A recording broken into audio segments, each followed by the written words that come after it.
कहानी की शुरुआत में हम देखते हैं कि एक रशियन फैसिलिटी से 15 किलो प्लूटोनियम चोरी हो गया है। उनका अनुमान था कि टेररिस्ट इसका इस्तेमाल न्यूक्लियर वेपन बनाने के लिए करने वाले थे। अगर उनके हाथ एक न्यूक्लियर ट्रिगर लगा और एक साइंटिस्ट जो उसे जोड़ सके तो वो कहीं भी एक बड़ा न्यूक्लियर ब्लास्ट कर सकते थे। उन्हें यकीन था कि ये प्लूटोनियम ईरानियन टेररिस्ट के पास जा रहा है जो नहीं चाहते कि ईरान और अमेरिका के बीच किसी भी तरह का शांति समझौता हो। और जानकारी के लिए वो लोग ईरानियन एम्बेसी जाते हैं पर वहां से भी उन्हें कोई मदद नहीं मिलती। इसके बाद हम माइक नाम के लड़के को देखते हैं जो अपनी गर्लफ्रेंड के साथ स्पेन में छुट्टियां मनाने आया हुआ था। दोनों वहां खूब एंजॉय करते हैं और माइक ये सब कुछ अपने फोन में रिकॉर्ड कर रहा था क्योंकि आज का दिन उसके लिए बहुत खास था। उसने कैटरीना को शादी के लिए प्रपोज किया जो देख कैटरीना बहुत खुश होती है और वो उसे शादी के लिए हाँ कह देती है। इसी खुशी में माइक अपनी एंगेजमेंट को सेलिब्रेट करने के लिए एक ड्रिंक लेने जाता है, पर जब वो ड्रिंक ले रहा था तभी कुछ हथियारबंद लोग बोट से उतरते हैं और वहां मौजूद लोगों पर फायरिंग करने लगते हैं। माइक दौड़कर कैटरीना के पास जाने की कोशिश करता है पर इस दौरान उसे भी गोली लग जाती है। उसके पैर से बहुत ज्यादा खून बह रहा था पर तभी उसने कैटरीना को देखा जो बहुत डरी हुई थी। माइक ने उसके पास जाने की कोशिश की पर तभी एक टेररिस्ट उसकी आंखों के सामने कैटरीना को गोली मार देता है। अपने आखिरी पलों में वो सिर्फ माइक को याद कर रही थी पर ये बेरहम लोग उसे घसीटकर जमीन पर गिरा देते हैं और एक आदमी उसे दोबारा से गोली मार देता है जिसके बाद वो माइक के सामने ही दम तोड़ देती है। इस टेररिस्ट अटैक में कैटरीना समेत कई सारे इनोसेंट लोग मारे जाते हैं। उस एक पल ने माइक की जिंदगी को हमेशा के लिए बदल कर रख दिया। इसके 18 महीने बाद हम माइक को देखते हैं जो अभी तक जिंदा था। गोली लगने वालों में वो अकेला था जो बच गया, पर अब उसकी दुनिया पूरी उजड़ चुकी थी। उसे बहुत पछतावा था कि वो कैटरीना को बचाने के लिए कुछ नहीं कर सका। हालांकि माइक हाथ पर हाथ रखकर बैठने वालों में से नहीं था। वो उन लोगों से बदला लेना चाहता था जिन्होंने ये टेररिस्ट अटैक प्लान किया था। इन 18 महीनों में उसने लड़ने और हथियार चलाने की ट्रेनिंग ली और अब वो इतना घातक हो गया था कि वो अकेला उनके पूरे गिरोह को खत्म कर सकता था। लेकिन समस्या ये थी कि दुश्मन उसके देश में नहीं थे। उस दिन बीच पर अटैक करने वाले टेररिस्ट इराक से आए थे जहां जाने के लिए उसे लंबी प्लानिंग की जरूरत थी। जिहादियों के गिरोह में शामिल होने के लिए उसने हर दिन खुद को तैयार किया। इस्लाम और जिहाद की किताबों को उसने इस कदर अपने जहन में उतार लिया कि उसे देखकर कोई बता ही नहीं सकता था कि वो एक जिहादी नहीं है। हर रात एक सीक्रेट आईपी एड्रेस से वो उन टेररिस्ट से उर्दू और अरबी भाषा में बात करता है। वो उन्हें भरोसा दिलाता है कि वो भी उनकी तरह बनना चाहता है और अपने भाइयों की मौत का बदला लेना चाहता है जिन्हें उन अमेरिकियों ने मार डाला। सामने से उसे एक वीडियो भेजा जाता है। जब माइक ने उसे प्ले किया तो उसमें उसे कुछ अमेरिकन सोल्जर्स दिखाई दिए जो इराक के आम लोगों को मार रहे थे। इसी वीडियो का इस्तेमाल करके उनका लीडर अल मसूर नए टेररिस्ट को अपने गिरोह में शामिल करता था और ये वही आदमी था जिसने कैटरीना पर आखिरी गोली चलाई थी। महीनों तक उनसे बात करने के बाद आखिरकार उसे उनसे मिलने का मौका मिल ही गया। माइक चुपचाप उनके ऑर्डर्स को फॉलो करते हुए लीबिया में आता है जहां उसे कुछ लोग मिले जो उसे एक आदमी के पास लेकर जाते हैं। उन्होंने उसका चश्मा और बैग उतरवाया और उसकी अच्छे से जांच की ताकि ये पक्का किया जा सके कि वो कोई जासूस तो नहीं। इसके बाद उसे अल मसूर के सामने पेश किया जाता है। अल मसूर उससे इस्लाम के बारे में ऐसे ऐसे सवाल पूछता है जो सिर्फ एक सच्चे मुसलमान को ही पता होते, पर माइक उसके हर सवाल का बिल्कुल सही जवाब देता है। वो कहता है, मैं कुर्बान होने के लिए तैयार हूँ, आपका भरोसा जीतने के लिए मुझे क्या करना होगा। अल मसूर थोड़ी देर सोचता है और इसी बीच माइक ने एक छोटे से ब्लेड से अपने हाथ पर लगे टेप को काटना शुरू कर दिया, पर इससे पहले वो उसे मार पाता अचानक कोई उसके सर में गोली मारता है जिससे वो तुरंत मर गया। जल्द ही यूएस फोर्सेज उन पर हमला कर बाकी टेररिस्ट को भी मार डालती है। माइकल मसूर को अपने हाथों से मारना चाहता था, इसलिए उसके मरने के बाद भी वो उसे तब तक चाकू से स्टैब करता रहता है जब तक यूएस मिलिट्री ने उसे अरेस्ट नहीं कर लिया। इसके 30 दिन बाद हम माइक को फिर से देखते हैं जो अपने असली रूप में वापस आ चुका था। इन 30 दिनों में एफबीआई ने उससे अच्छे से पूछताछ की। यहाँ पता चलता है कि वो उस पर पिछले 7 महीनों से नजर रख रहे थे। वो जो करना चाहता था एफबीआई ने उसे वो करने दिया क्योंकि सिर्फ वही था जो उन्हें अल मसूर के इतने पास ले गया।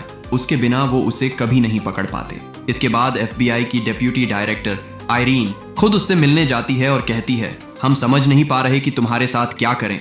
बहुत से लोग चाहते हैं कि तुमने जो किया है उसके लिए हम तुम्हें जेल में डाल दें, पर मैं तुम्हारी मदद कर सकती हूँ अगर तुम हमारा साथ दो। वो चाहती थी कि माइक सीआईए के लिए काम करे, पर माइक कहता है, आपको नहीं लगता कि मैंने 18 महीने पहले ये सोचा होगा कि मुझे सीआईए ज्वाइन करना चाहिए। पर मैंने मंसूर को अपने दम पर ढूंढने की ठानी, क्योंकि मुझे पता था मैं कर सकता हूँ। आयरीन समझ गई कि ये ऑर्डर फॉलो करने वालों में से नहीं है, इसलिए वो उसे आखिरी बार समझाते हुए कहती है कि या तो वो उनके साथ मिलकर काम करे या फिर उसे जेल में डाल दिया जाएगा। आयरीन अपने बॉस के पास जाती है और उन्हें बताती है कि ये लड़का कमाल का है, बदला लेने के लिए ही सही, पर उसने खुद को जिस तरह ट्रेन किया हम वैसी ट्रेनिंग किसी को नहीं दे सकते। पर उसका बॉस कहता है परेशानी ये है कि ये किसी की नहीं सुनता, सबसे जबान लड़ाता है। उसकी बातें सुनकर डायरेक्टर उसे एक मौका देने को तैयार था, पर उसे टीम में शामिल करना है या नहीं ये उसके हाथ में नहीं था। एक और आदमी है जिसके सामने उसे खुद को साबित करना होगा और वो इसे दूसरा मौका नहीं देगा। इसके बाद हम उस आदमी को देखते हैं जो CIA के सबसे बेस्ट ऑफिसर्स को ट्रेन करता था। इस आदमी का नाम हार्ली है। जब से उसने माइक की प्रोफाइल देखी थी तब से ही वो उसे नापसंद करने लगा था। माइक की आंखों में पट्टी बांधकर उसे शहर से दूर सुनसान जंगलों में ले जाया जाता है, जहां उसे उसके अगले मिशन के लिए ट्रेन किया जाना था। अपनी पहली मुलाकात में ही हार्ली माइक से बिल्कुल भी अच्छे से पेश नहीं आता और कहता है मुझसे नजर मिलाकर बात कर, और जब मुझसे बात करोगे तो मुझे सर कहकर बुलाओगे। हार्ली जानना चाहता था कि वो यहाँ किस लिए आया है, क्योंकि अगर वजह पता नहीं होगी तो उसके जैसे लड़के उसकी ट्रेनिंग में एक दिन भी नहीं टिक पाएंगे। पर माइक उसे अपनी बैक स्टोरी बताकर और टाइम वेस्ट नहीं करना चाहता था। वो बोला ठीक है, फिर एक काम करो, मुझसे लड़के देखो, 20 सेकंड्स में पता चल जाएगा कि मैं आपके सिलेक्शन प्रोसेस में खरा उतरता हूँ या नहीं। हार्ली को ऐसे लोगों का कॉन्फिडेंस तोड़ने में बहुत मजा आता था, इसलिए वो बिना देर किए उसे ग्राउंड में ले जाता है। अब दोनों एक दूसरे के आमने सामने थे। हार्ली कहता है मारो मुझे, पर माइक ने जैसे ही उस पर हमला किया वो उसे एक झटके में नीचे गिरा देता है और उसकी गर्दन पर चाकू रख देता है। बस उसका एक वार और माइक वहीं के वहीं लाश बन जाता। ये तो साफ हो गया था कि वो उससे बेस्ट नहीं है, पर अब ये देखना बाकी था कि क्या माइक यहाँ मौजूद लोगों में से बेस्ट है कि नहीं। ये जानने के लिए वो उसकी विक्टर से फाइट करवाता है। विक्टर ने जैसे ही उस पर चाकू से वार किया, माइक ब्लेड को ही पकड़ लेता है और उसे बहुत मारता है। विक्टर बोला भला ब्लेड कौन पकड़ता है, पर यही चीज तो उसे दूसरों से ज्यादा खतरनाक बनाती थी। दोनों में जबरदस्त फाइट होती है, पर आखिर में माइक ये लड़ाई जीत जाता है। इसके बाद उन्हें और ट्रेन करने के लिए उन सबको एक स्पेशल ग्लासेस और एक बिजली का झटका देने वाली जैकेट पहनाई जाती है। उस चश्मे के अंदर उन्हें कुछ लोगों के चेहरे दिखाए जाते हैं। हार्ली उन्हें सब चेहरे याद करने को कहता है और बताता है ये सब तुम्हारे टारगेट्स हैं जो कभी भी और कहीं से भी हमला कर सकते हैं। अगर उन्होंने तुम्हें गोली मारी तो तुम्हें एक जोर का झटका लगेगा, या फिर अगर तुम उन्हें मारते वक्त किसी आम इंसान को मारते हो तो और बड़ा झटका लगेगा। रूल्स बताने के बाद ट्रेनिंग शुरू होती है। उन सबको अपने टारगेट्स के वर्चुअल चेहरे दिखाए जाते हैं। उन्हें जितनी बार गोली लगती उन्हें उतनी बार करंट दिया जाता। ये करंट इतना तेज था कि उनमें से कई लोग ट्रेनिंग को बीच में ही छोड़ देते हैं। माइक को भी कई झटके लगते हैं, पर वो बाकियों की तरह हार नहीं मानता। वो किस हद तक जा सकता है ये देखने के लिए हार्ली जानबूझकर उन लोगों के बीच अल मसूर को डाल देता है, और बस यहीं उसकी कमजोरी पकड़ आ गई। उसका चेहरा देखते ही माइक अपने सारे टारगेट्स को छोड़कर बस उसी को मार रहा था। इस दौरान उसे कई झटके लगते हैं, पर वो फिर भी नहीं रुकता। इससे पहले वो मर जाता, टेस्ट को वहीं रोक दिया जाता है। वहीं दूसरी ओर FBI को पता चलता है कि एक रशियन फैसिलिटी से 15 किलो प्लूटोनियम चोरी हो गया है। उनका अनुमान था कि टेररिस्ट इसका इस्तेमाल न्यूक्लियर वेपन बनाने के लिए करने वाले थे, और जानकारी के लिए वो लोग ईरानियन एम्बेसी जाते हैं, पर वहां से भी उन्हें कोई मदद नहीं मिलती। इसी बीच पोलैंड में उस चोरी किए गए प्लूटोनियम को बेचने की तैयारी चल रही थी। हम यहाँ एक अमेरिकन आदमी को देखते हैं जो उनसे वो प्लूटोनियम खरीदने आया था, पर उनकी डील पूरी हो पाती उससे पहले ही वहाँ कुछ पुलिस वाले आ जाते हैं। वो उस अमेरिकन को उसकी वैन साइड करने को कहते हैं, पर उसके बोलने के अंदाज से उन्हें उस पर शक हो गया, इसलिए पुलिस ने उसकी वैन की तलाशी लेने की सोची। एक वैन में इतने सारे लोगों को देखकर उन्होंने जल्दी से बैकअप बुलाया, पर तभी वो अमेरिकन उन सभी को मारकर वहां से भाग जाता है। गोलियों की आवाज से वहां भगदड़ मच जाती है, और इसी का फायदा उठाकर वो अमेरिकन 15 किलो प्लूटोनियम लेकर भीड़ में कहीं गायब हो गया। वो अमेरिकन आदमी भागते हुए CCTV में कैप्चर हो गया था, पर उसकी असली पहचान अभी तक सामने नहीं आ पाई थी। जब हार्ली ने उसे न्यूज में देखा तो उसे ये चेहरा कुछ जाना पहचाना लगा। इसके बाद हार्ली आयरीन के पास जाता है और उसे वो CCTV फुटेज दिखाते हुए कहता है, गौर से देखो इस चेहरे को, तुम्हें ये जाना पहचाना नहीं लग रहा? पर आयरीन उसे कहती है कि ये वो नहीं हो सकता, उसे तो कई साल पहले ड्रोन स्ट्राइक में मार दिया गया था। पर हार्ली को पूरा यकीन था कि ये वही है, क्योंकि CIA को कभी उसकी लाश नहीं मिली। पता चलता है कि वो आदमी जो प्लूटोनियम को चोरी करके भागा था वो भी कभी CIA के लिए काम करता था, और उसे हार्ली ने ही ट्रेन किया था। पर आगे चलकर उसने अपने ही देश से गद्दारी की और एक मर्सिनरी बन गया। जिन लोगों ने उसे देखा है वो उसे घोस्ट के नाम से जानते हैं, जो सिर्फ पैसों के लिए काम करता है। हार्ली समझ गया कि अगर ये इन सब में शामिल है तो जरूर कुछ भयानक होने वाला है। आयरीन को पता चला कि इस्तांबुल के एक आर्म्स डीलर ने कुछ दिन पहले ही रशिया से एक न्यूक्लियर ट्रिगर खरीदा है। ये कोई इत्तेफाक नहीं हो सकता, जरूर वो इसे घोस्ट को बेचने वाला था। इसके बाद हार्ली माइक के पास जाता है क्योंकि उसे एक आखिरी सबक सिखाना अभी जरूरी था। वो जानबूझकर उसके सामने कैटरीना की वीडियो प्ले कर देता है जो उस दिन माइक ने अपने फोन से रिकॉर्ड की थी। माइक ने उसे वीडियो बंद करने को कहा पर हार्ली और वॉल्यूम बढ़ा देता है, जिससे माइक का गुस्सा ट्रिगर हो गया और वो हार्ली पर टूट पड़ा। पर हार्ली एक केबल से उसकी गर्दन जकड़ लेता है और कहता है, तुमने बहुत बड़ी गलती की। तुम्हारे इमोशंस तुम्हारे फैसले के बीच आते हैं। आइंदा कभी भी इमोशंस को पर्सनल मत होने देना, वरना जान से हाथ धो बैठोगे। माइक उसकी बात अच्छे से समझ जाता है, जिसके बाद उसे भी मिशन का हिस्सा बना लिया गया।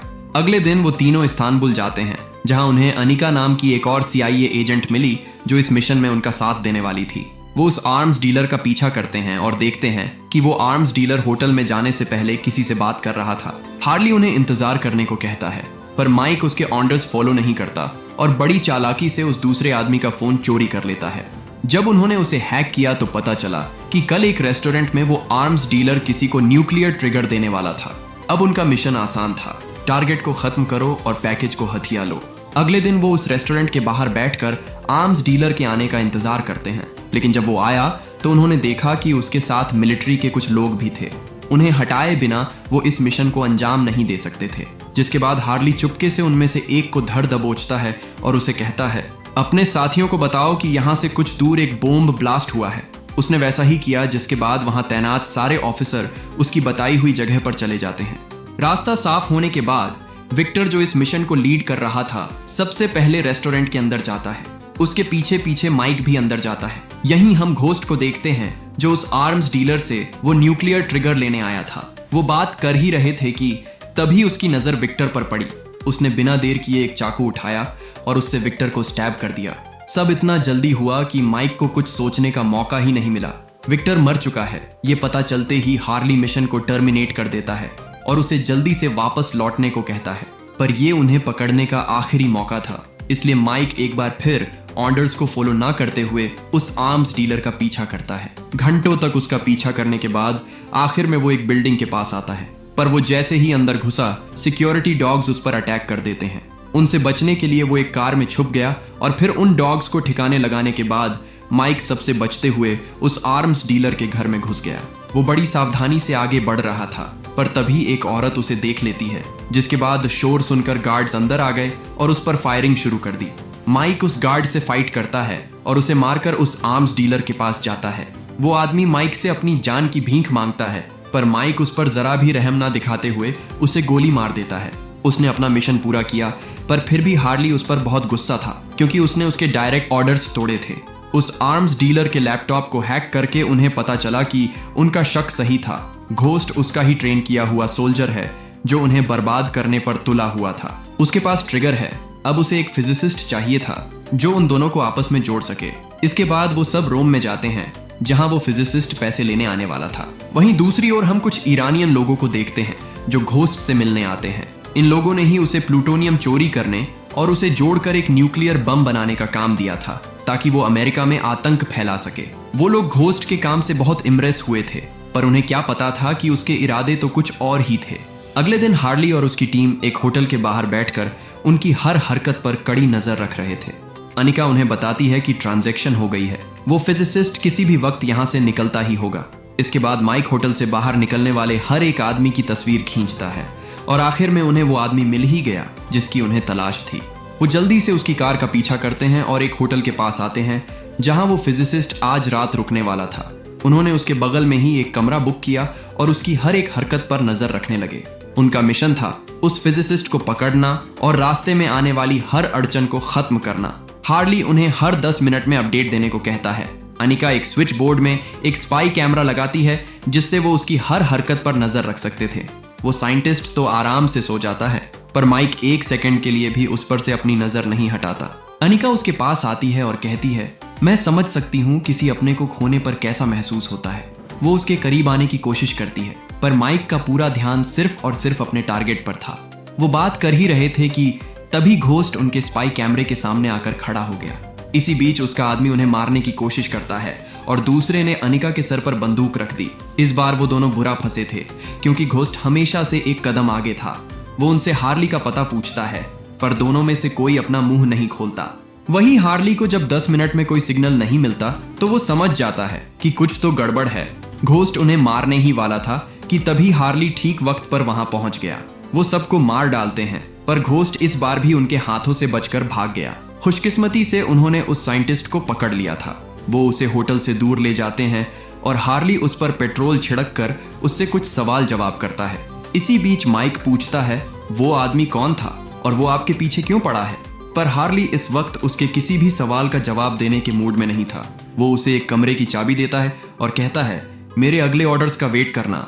माइक उस आदमी के बारे में सोच ही रहा था कि तभी अनिका उससे कहती है कि थोड़ा आराम कर लो, घोस्ट को हम कल ढूंढेंगे। ये सुनते ही माइक एकदम से चौकन्ना हो जाता है और पूछता है तुम्हें कैसे पता कि उसका नाम घोस्ट है? अनिका कहती है मुझे हार्ली ने बताया, पर माइक समझ गया कि वो झूठ बोल रही है। वो तुरंत ही उसका गला दबा देता है और पूछता है कि तुम किसके लिए काम करती हो? पर अनिका उसे बार बार झूठ बोल रही थी, जिसके बाद उसने उससे अपने तरीके से सच उगलवाना शुरू किया। वो उसका मुंह पानी में डाल देता है और उसे तब तक डुबाता रहता है जब तक उसने सच नहीं बोल दिया। इसके बाद वो उसे हार्ली के पास ले जाता है। वो बोला तुम सही थे माइक, एक ईरानियन जासूस को तोड़ना इतना आसान नहीं। उसे पता चल गया था कि वो इन्फॉर्मेशन किससे शेयर कर रही थी और खुशकिस्मती से वो उसका अच्छा दोस्त था। हार्ली कहता है मैं उससे मिलने वाला हूँ और तुम इसके बारे में किसी को नहीं बताओगे।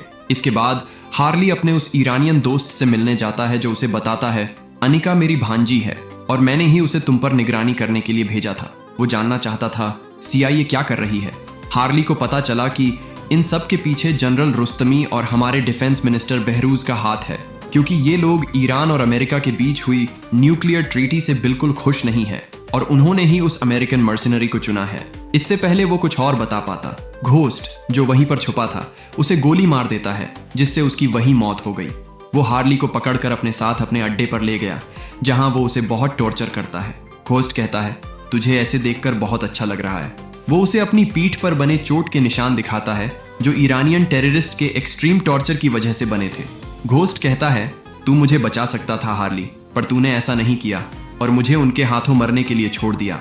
लेकिन पता है अपनी इस हालत के लिए मैंने आज तक उन्हें कभी दोष नहीं दिया, क्योंकि उन्होंने तो मुझे छोड़ दिया था, वो तू था जिसने मुझे धोखा दिया। पर हार्ली उसे समझाता है कि किसी ने उसे धोखा नहीं दिया, ऐसा कभी नहीं होता अगर वो ऑर्डर्स फॉलो करता। तू अपने साथ 10 आदमियों की जान खतरे में डालता और तू जानता था मैं ये कभी नहीं होने दूंगा। उधर माइक को भी पता चल जाता है कि घोस्ट ने उन्हें किडनैप कर लिया है, पर अफसोस अब ये मिशन ईरानियन इंटेलिजेंस एजेंसी और CIA के हाथ में चला गया था। आयरीन उसे कहती है तुम्हारा काम खत्म हुआ, अब तुम घर जा रहे हो। पर माइक कहाँ ऑर्डर्स फॉलो करने वाला था। वो उनका ट्रैकर चोरी कर लेता है और जो ईरानियन ऑफिसर्स अनिका को अपने साथ ले जा रहे थे उन्हें मारकर अनिका को छुड़ा लेता है। उनके पास अब डिफेंस मिनिस्टर बहरूज की लाइव लोकेशन थी, जिसे फॉलो करते हुए वो जितनी जल्दी हो सके उतनी जल्दी उस न्यूक्लियर बम तक पहुंचने की कोशिश करते हैं। इसी बीच घोस्ट हार्ली को बुरी तरह टॉर्चर करता है और उससे उस नए लड़के के बारे में पूछता है, लेकिन हार्ली मर जाता पर कभी उसे माइक के बारे में नहीं बताता। वो कहता है वो भी तेरी तरह सनकी है, हमेशा अपनी मन की करता है, मुझे भी नहीं पता कि वो इस वक्त कहाँ होगा। ये सुनते ही घोस्ट पानी में हाई वोल्टेज की तार फेंक देता है, जिससे हार्ली को जोर का झटका लगा। हार्ली उसे गुस्सा दिलाता है ताकि वो उसे मार दे, पर घोस्ट उसे इतनी आसान मौत नहीं देना चाहता था। बहरूज कहता है जल्दी से अपना पर्सनल मैटर खत्म करो, हमें और भी काम करने हैं। पर हार्ली उसे कहता है कि ये तुम्हारे साथ खेल रहा है, ये बॉम्ब तुम्हारे लिए नहीं है बल्कि उसके लिए है। पर इससे पहले वो कुछ समझ पाते, घोस्ट वहां मौजूद हर एक आदमी को खत्म कर देता है। उसने जल्दी से बम का काउंटडाउन शुरू कर दिया और अगले 19 मिनट में ये न्यूक्लियर बॉम्ब ऐसी जगह पर फटने वाला था जिस जगह से उसे सबसे ज्यादा नफरत थी। वहीं माइक बहरूज को फॉलो करते हुए उसकी लोकेशन पर पहुंच जाता है, जहां उसने देखा कि कुछ लोग सीक्रेटली एक टनल में जा रहे थे। वो बिना देर किए उसके अंदर जाते हैं, पर आगे चलकर उन्हें एक गेट मिलता है जिस पर ताला लगा हुआ था। अनिका आसानी से उसके पार चली जाती है, पर माइक ऐसा नहीं कर पाता, जिसके बाद उसने उसे आगे बढ़ते रहने को कहा। थोड़ी दूर जाते ही उसे बहरूज मिला, जो बुरी तरह घायल था। उसने उसके अंकल को मरवाया था, इसलिए वो भी उसे गुस्से में गोली मार देती है। पर गोली की आवाज सुनते ही घोस्ट एकदम से चौकन्ना हो जाता है और जल्दी से वहां से निकलने लगता है। उधर माइक भी समझ गया कि हालात काबू से बाहर जा चुके हैं, इसलिए वो अपनी कार से सबको उड़ाते हुए सीधा उस टनल के अंदर घुस जाता है। हालांकि जल्दी ही उसकी कार गैस पाइपलाइन में फंस गई, जिससे बहुत बड़ा धमाका हुआ और CIA को उनकी लोकेशन पता चल गई। माइक जल्दी से हार्ली के पास जाता है और उन्हें बचा लेता है। हार्ली उसे बताता है कि न्यूक्लियर बॉम्ब उसी के पास है, तुम्हें उसे पकड़ना होगा। माइक बिना देर किए घोस्ट का पीछा करता है, पर थोड़ी दूर चलते ही उसे अनिका दिखाई दी, जिसे घोस्ट ने पकड़ रखा था। वो बोला, गन नीचे रख दो वरना इसे मार दूंगा। पर वो ऐसा करता उससे पहले ही अनिका सुसाइड कर लेती है। माइक ने उसे पकड़ने की कोशिश की, पर तभी एक और आदमी उसके रास्ते में आ जाता है और जब तक वो उसे ठिकाने लगाता तब तक घोस्ट बहुत दूर जा चुका था। माइक जल्दी से उसका पीछा करता है और उसकी बोट पर कूद जाता है। उन दोनों के बीच जबरदस्त फाइट होती है और उनकी बोट भी अपनी फुल स्पीड पर आगे बढ़ रही थी। घोस्ट उसे खत्म करने के लिए एक चाकू निकालता है और कहता है, तू इस बम को नहीं रोक पाएगा, जिस तरह उस बीच पर अपनी गर्लफ्रेंड को मरने से नहीं रोक पाया। ये सुनते ही माइक उस पर पागलों की तरह टूट पड़ा और बस उसकी इसी कमजोरी का फायदा उठाकर घोस्ट उस पर भारी पड़ने लगा। इसी बीच हार्ली हेलीकॉप्टर से उनकी बोट का पीछा करता है। पहले तो उसे लगा कि वो समुद्र में मरना चाहता है, पर फिर उसे याद आया कि यहाँ से कुछ किलोमीटर दूर US नेवी का बेस है। वो समझ गया कि घोस्ट अमेरिकन नेवी को उड़ाना चाहता है, जिसके बाद उसने आयरीन को तुरंत उन्हें अलर्ट जारी करने को कहा। वहीं दूसरी ओर घोस्ट, जो उसे बस मारने ही वाला था, कहता है, मुझे लगता है कि हार्ली तुझे ठीक से नहीं सिखा पाया कि कभी किसी चीज को पर्सनल मत लो। बस इतना कहकर वो उसे मारने ही वाला था कि तभी माइक ने चाकू के ब्लेड को पकड़ लिया और बोला, उन्होंने सबसे पहले मुझे यही सिखाया था। इतना कहकर उसने उसी तरह उसकी गर्दन में चाकू घुसा दिया जिस तरह हार्ली ने उसे सिखाया था। घोस्ट मर जाता है और माइक देखता है कि उस बम को फटने में सिर्फ 3 मिनट बचे थे, इसलिए वो जल्दी से उस बोट को US नेवी से दूर ले जाने लगा। वहीं हम देखते हैं कि नेवी वाले उसकी बोट को उड़ाने के लिए मिसाइल तैयार करते हैं। आयरीन उन्हें ऐसा करने से मना करती है क्योंकि बोट में माइक भी था, पर अगर वो ऐसा नहीं करते तो बम डेटोनेट हो जाता। वहीं हार्ली माइक को रोकने की कोशिश करता है और कहता है, माइक बॉम्ब को पानी में फेंक दो, पर माइक उसकी नहीं सुनता। वो बोट को जितनी दूर हो सके उतनी दूर ले जाना चाहता था, फिर चाहे इसमें उसकी जान ही क्यों ना चली जाए। लेकिन हार्ली उसे इन्फॉर्म करता है कि US नेवी अगले 20 सेकंड में उसकी बोट को उड़ाने वाली है, वो ज्यादा दूर नहीं जा पाएगा। जिसके बाद माइक मान जाता है और उस बम को पानी में फेंक देता है। एक रस्सी की मदद से उन लोगों ने माइक को ऊपर खींच लिया और नेवी भी उस पर फायर नहीं करती। जल्द ही वो बम डेटोनेट हो गया, जिससे समुद्र में हजारों फीट गहरा सिंकहोल बन जाता है। ये धमाका इतना बड़ा था कि समुद्र में ऊंची ऊंची लहरें उठने लगी, जिससे वहां सुनामी आ जाती है। हार्ली का हेलीकॉप्टर अपने बैलेंस खोकर क्रैश करने लगता है, पर पायलट ने समय रहते उसे संभाल लिया। वहीं नेवी बेस पर भी समुद्र लहरें काफी कुछ तबाह कर देती हैं, पर खुशकिस्मती से इतने बड़े न्यूक्लियर एक्सप्लोजन में किसी की जान नहीं गई। माइक कहता है, आपको मेरे लिए नहीं आना चाहिए था, पर हार्ली जानता था कि अगर वो ऐसा नहीं करता तो शायद एक और घोस्ट पैदा हो जाता। इसके बाद हम माइक को देखते हैं, जो मिशन पूरा होने के बाद दुबई में छुट्टियां मना रहा था। उधर आयरीन हार्ली से मिलने जाती है, जो अभी तक अपनी चोट से रिकवर कर रहा था।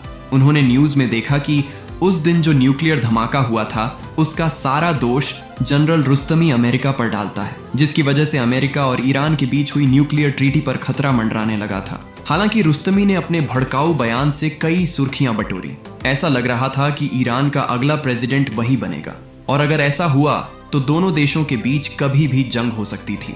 आयरीन पूछती है, माइक कहाँ है? जिस पर हार्ली बोला, मुझे कैसे पता होगा। तभी उसने न्यूज में देखा कि जनरल रुस्तमी दुबई में है, और उसे याद आया कि माइक भी वहीं जाने की बात कर रहा था। इसका मतलब वो वहां छुट्टियां मनाने नहीं गया था, बल्कि एक अधूरे काम को पूरा करने गया था। वहीं हम दुबई में जनरल रुस्तमी को देखते हैं, जो अपने लोगों के साथ एक लिफ्ट में जाता है, और हम देखते हैं कि उस लिफ्ट में माइक भी था। बस इसी के साथ ये कहानी यहीं खत्म हो जाती है। उम्मीद करता हूं कि ये मूवी आपको पसंद आई होगी। Thank you for watching.